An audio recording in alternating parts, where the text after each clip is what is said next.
Responsible হ'ব লাগিব দেই। আজি এতিয়া বনভোজ এখন আহিছোঁ ইয়াতে এই জেগাটুকুৰা বিল এখন নেচাৰেলি এই বিলখন আছে প্ৰায় ইয়াতে এতিয়া মানুহে খাইছে হেৰি কৰিছে, কিন্তু বস্তুবিলাক খাই বৈ আকৌ যাতে সামৰি লয় ধুনীয়াকৈ নিজৰ মানে কাপ প্লেটবোৰ আকৌ জেগাত পেলাই জ্বলাই দিয়ে, আকৌ লাগে লগত লৈ যাই পেলাই য'ত দাম কৰিব লাগে দাম কৰক, আৰু ৰেছপনচিবিলি যাতে ঘৰত গৈ পায়। মানে এতিয়া ধৰক ফূৰ্তি কৰিছোঁ মানে এটা ৰেছপনচিবিলি ফূৰ্তি কৰিব লাগে, সেনেকুৱা নহয় যে মানুহে পিকনিক কৰিছোঁ বুলি চেচেই আৰু গোটেইখন আৰু সেনেকুৱা নহয়। দিন আৰু জীৱনটো গোটেই পৰিয়ে আছে, আগত গৈ পেলাইও আৰু এনেকুৱা ফূৰ্তি কৰিব লাগিব, কিন্তু এইটো চাব লাগিব যে আনক যাতে দিগদাৰ নিদিয়ে। এতিয়া যোৱা সময়ত এই চন্দ্ৰপুৰৰ পৰা ওলাই যোৱা সময়ত দেখা পাওঁ আমি বিৰাট ভিৰ। এতিয়া ভিৰৰ সময়ত বহুত সময়ত কি হয় মানুহৰ অশান্তিও লাগে, মানে ইম্পেচেণ্ট হৈ পেলাই গাড়ী চলায়, এই ড্ৰিংকছ কৰিও গাড়ী চলায়, সেইবোৰ যাতে মানে অলপ সেইবোৰ মানে মানুহে এভইড কৰে। আৰু মানে সাধাৰণতে মানে ড্ৰিংকছ কৰি পেলাই মানে কি হয় এই উত্তেজিত এটা হেৰি থাকে, গতিকে মানে মানুহে কাজিয়া হেৰিটো সোমাই যায়, সেইবোৰ যাতে নকৰে, ভালকৈ ওলাই যায় এটা শৃংখলা পাতে মানে হেৰিত ইয়াৰ পৰা যাতে ওলাই যাব পাৰে। কাৰণ এই ৰাস্তাটো ঠেক নাৰেংগী তিনিআলি পইণ্টত গৈ পেলাই আকৌ গৈ পেলাই তাতে এটা বটল নেক এটা আছে, গোটেই তালৈকে ভিৰ।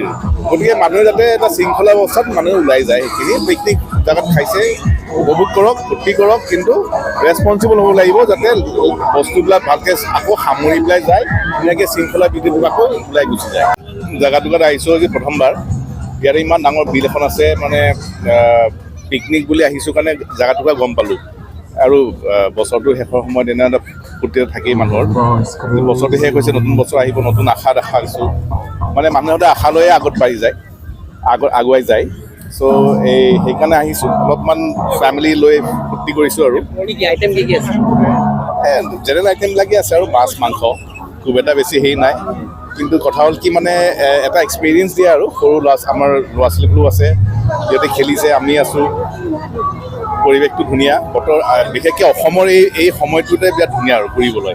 আপুনি দেখিবই বিলটো বিৰাট ধুনীয়া, চাফ চিকুণো দেখিব, পৰিষ্কাৰ জেগা, আৰু সময়টো আমি এনেকেই মানে পিকনিক কৰি পেলাই নিজৰ লগত এটা সময় টাইম দি পেলাই এই বছৰটো আমি শেষ কৰিব বিচাৰোঁ। আৰু লাগিছে এতিয়া যিহেতু বছৰটো যাবলৈ হ'ল, যে নতুন বছৰ এটা আহিব, বছৰটোতো যায়ে থাকিব, শেষ হৈয়ে থাকিব, নতুন বছৰ আহিয়ে থাকিব, কিন্তু যিহেতু চবে মিলি এসাঁজ খোৱা নাযায়, সেই গতিকে লাষ্টৰ ফালে এসাঁজ খাবলৈ আহিলোঁ, গোটেইখিনিয়ে মিলি জুলি কিনে বোলো এসাঁজ খাওঁ, সেইবুলি আমি বৰবাৰীবাসীৰ পৰা আহিলোঁ। আৰু এতিয়া ঘৰৰ ফেমিলিবাসী চব আহিছে, আৰু লগৰ ফ্ৰেণ্ডছ এনেকৈ আহিছে, এয়া খুৰী মা আণ্টি এনেকৈ আহিছে আৰু গোটেইখিনিয়ে লগ হৈ। বাকী আইটেম আছে মটন, চিকেন, ফিছ, আৰু আপোনাৰ মিক্স ভেজ হ'ব, দাইল আছে, এইখিনিয়ে আছে, আৰু কি চালাড আছে চাগে। ৰাজ্যবাসীক নতুন বছৰলৈ শুভেচ্ছা দিছোঁ, যাতে আগন্তুক ভালে ভালে যায় বছৰটো, আৰু সকলোৱে যাতে মিলা প্ৰীতিকে থাকে, খাই কাজিয়া নকৰে, কোনো পিকনিকত আহি যাতে হুলস্থুল নকৰে, ভালকৈ খানা খাই ফালে যায়, সেইটোৱে আৰু ক'লোঁ ৰাজ্যবাসীক। বাকী যোনে ফূৰ্তি কৰে যেনেকৈ কৰে কৰক, আৰু ধুনীয়াকৈ যাওক যাতে বছৰটো, খাই কাজিয়া নকৰক, আৰু যাতে এতিয়া বহুত দুৰ্ঘটনা হৈ থকা হৈছেতো, গতিকে চবেই যাতে ভালকৈ খানা খাই ভালকৈ যায় ঘৰলৈ, সেইটোৱে আৰু।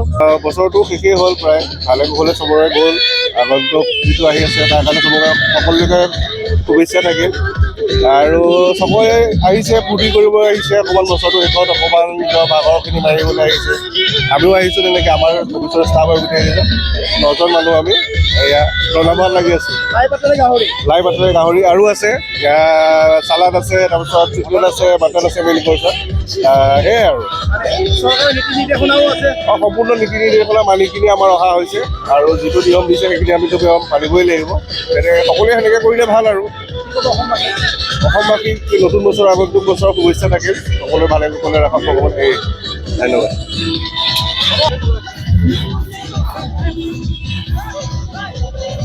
মোটামুটি আমি 30-35জন মাৰি আহিছোঁ, আৰু গোটেই আহিছে ইয়াত, গতিকে আজি নতুন বছৰৰ আৰম্ভ লাষ্টত মানে ফাৰ্ষ্টতে আমি আজি পিকনিক খাবলৈ ইয়াত আহিলোঁ, গতিকে বছৰটো যেন সকলোৰে যেন শুভ হয়, গতিকে সকলো অসমবাসীক মানে আগলৈ মানে শুভকামনা কৰিলোঁ। গতিকে আমি ইয়াত পিকনিক খাবলৈ আজি আহিলোঁ, আমি যেনেকৈ আহিছোঁ ইয়াতো সকলোবিলাক আহিছে, সকলোবিলাকে যাতে ভালে কুশলে ঘূৰি যায়, গতিকে সেইটো আমাৰ সকলোৰে প্ৰাৰ্থনা।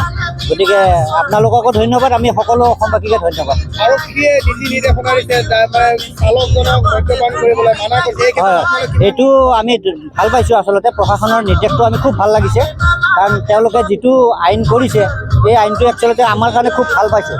কাৰণ এইটো কোনো হেৰি নহয়, কাৰণ সময়ৰ ক্ষেত্ৰত ড্ৰাইভাৰ কিছুমানে চালক কিছুমানে আপোনাৰ কি কৰে, তেওঁলোকে মদ্যপান কৰি যেনে তেনে গাড়ী চলায় বা তেওঁলোকে নিজে ক'ব নোৱাৰে, তো তেওঁলোকে খাওক, এইটো প্ৰশাসনৰ পৰা খাব দিছে, তেওঁলোকে পাব্লিকক মানে জাগাত নুমাই থৈ তেওঁলোকক খাব দিছে, তেওঁলোকে খাওক, এইটো তেওঁলোককো আমি ধন্যবাদ দিওঁ আৰু প্ৰশাসনকো আমি ধন্যবাদ দিছোঁ। গতিকে এইটো ভাল কথা, প্ৰশাসনে যিটো নিৰ্দেশ নিয়ম কৰিছে এইটো আমাৰ ভাল লাগিছে। গতিকে বাকী আমাৰ আহোঁতেও চেকিং কৰিছে, তেওঁলোকেও কৈছে বোলে আপোনালোকে কোনোবাই ড্ৰিংকছ কৰে কিবা কৰে কৰক, সেইটো আমাৰ আপত্তি নাই, কিন্তু পেচেঞ্জাৰক যাতে নুমাই তেওঁলোকে ড্ৰিংকছ কৰে, গতিকে সেইটো আপোনালোকে সাৱধান হ'ব। গতিকে মোৰ নিজৰ নাম চাম লৈছে, ফোন নাম্বাৰো লৈছে, পুলিচ প্ৰশাসনকো মই ধন্যবাদ দিছোঁ। গতিকে এনেকুৱা নিয়ম কিছুমান আমাৰ অসম পুলিচে যদি কিছুমান কৰি থাকে তেখেতসকলৰো ভাল, আমাৰো ভাল হয়। গতিকে আমি গোটেই ৰাজ্যবাসীকে বা গোটেই অসম পুলিচকে আমি মানে ধন্যবাদ দিছোঁ। যিকোনো খবৰৰ বাবে যোগাযোগ কৰক 7099017330 লগতে 7099017110 নম্বৰত।